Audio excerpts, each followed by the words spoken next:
Hi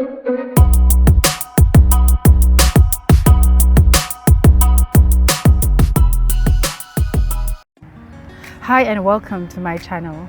My name is Imita Kwababa. I am happy to have you around.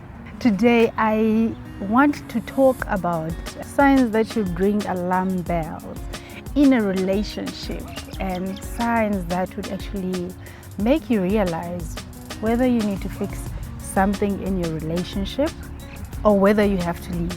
It's made of two different individuals. Meaning that in any relationship, be it friends, family, or romantic relationship, you still are bound to come across certain challenges. I will focus more on romantic relationships. So I've put up a list of things that should actually be red flags to you, which will determine whether you work it out with your partner or you decide to leave. I believe that no one should be told what to do when it comes to relationships. Without wasting time, number one, putting you down. If your partner puts you down, your goals, aspirations, I think it's a sign that something is not right, because it means that you will not be able to share. You might share with other people who would be willing to listen. Number two, if one person puts more effort than the other towards the relationship, to me that means that there is an imbalance, and that calls for attention, because my belief is that each person puts an effort where it matters to them, and therefore if one person is putting an effort towards the relationship and the other one is not pulling any effort, then where is the other person's effort going?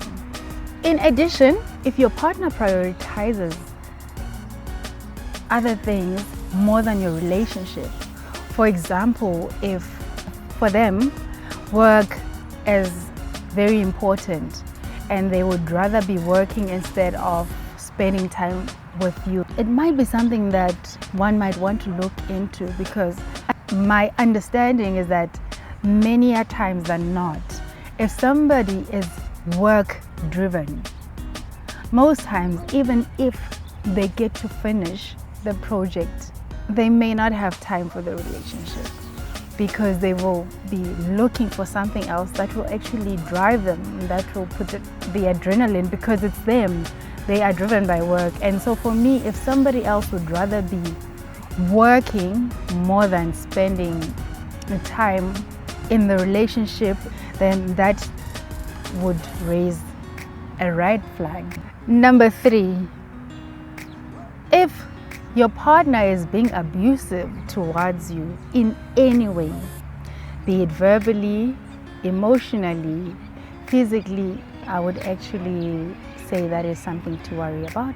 If your partner is abusive towards you, I think it would be time to actually seek help and ask yourself a couple of questions. But firstly, seek help for yourself before you seek help for the next person. Number four, if your partner makes excuses when you need to have plans, you need to ask yourself, what are they prioritizing? If they make excuses to spend time with you, then perhaps that's a red flag to me. Number five, if your partner does not respond to your calls and your texts for hours on end up to days, then I think you might just want to ask yourself, why are they not responding? Number six, if your partner always puts you down and always highlights the things that they know you are openly uncomfortable with. Number seven, if your partner lies and constantly makes empty promises.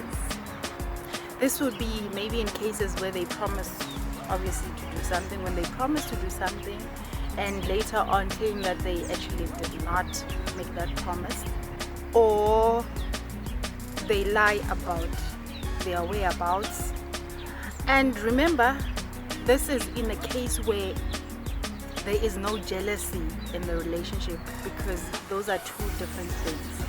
As long as I feel that one is not insecure in their relationship and not tracking their partner, there's nothing to worry about.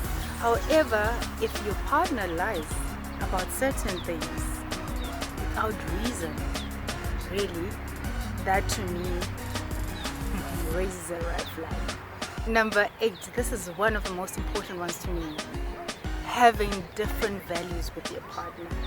Different values would mean that you have different ideas on family, on maybe religion, anything that could actually over time raise challenges in your relationship. For example, you want a big family and your partner doesn't want children altogether.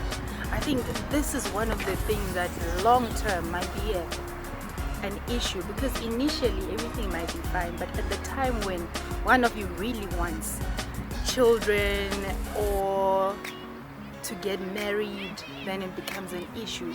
So values to me are one of the biggest things on my list. Actually, they are number 1. These points are not in any particular order. They are just things that I'm aware of and that I know very well affect a lot of people in relationships, female and males, no one excluded.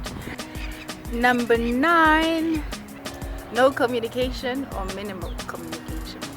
That should raise red flags. Now, I heard from a relationship coach actually that, now this I'm guilty of, that people should not be discussing anything important over SMS. So here I am thinking that, because generally I'm the type of person who may not be able to express myself fully if I wait. And so one of the things that I then would do is to type a text and save it or send it, and then now I would actually share this text with my partner. And now, based on the relationship coach, they advise that that's a definite no-no. So that you must know as well that it forms part of the communication part and it is wrong. If somebody sends you a text, tell the person that this is something that you would rather discuss in person. So I've been guilty of this, and it's something that I need to work on. So I'm not justified, my actions and my behavior is not justified.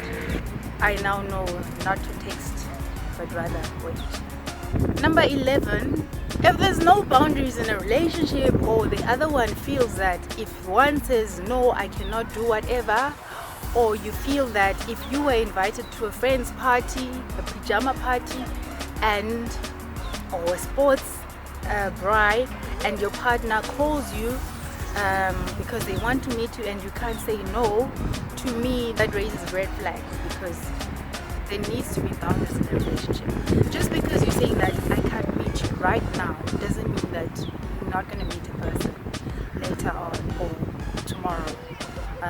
You're still able to communicate, so I think it's important to have boundaries in a relationship. Number 12, trust. If you do not trust your person, I don't know if it's going to be easy to hold on to the relationship, because it means that you constantly need to be in control. You need to know every single thing, and honestly, some things really don't matter. Number 13, if your partner cuts you off the relationships that are important to you, if you've experienced any of the points above, perhaps it might be time to find out from your partner if they would be actually want to work on the things that you have issues with, or perhaps decide what is important to you, then work on it. If you have any more signs that you think we could add on this list, please share them on the comment section below, and also, if you'd like, share whether that would be enough to make you stay in a relationship or leave. Please share, like, and subscribe so that you are updated whenever I upload any content. See you soon.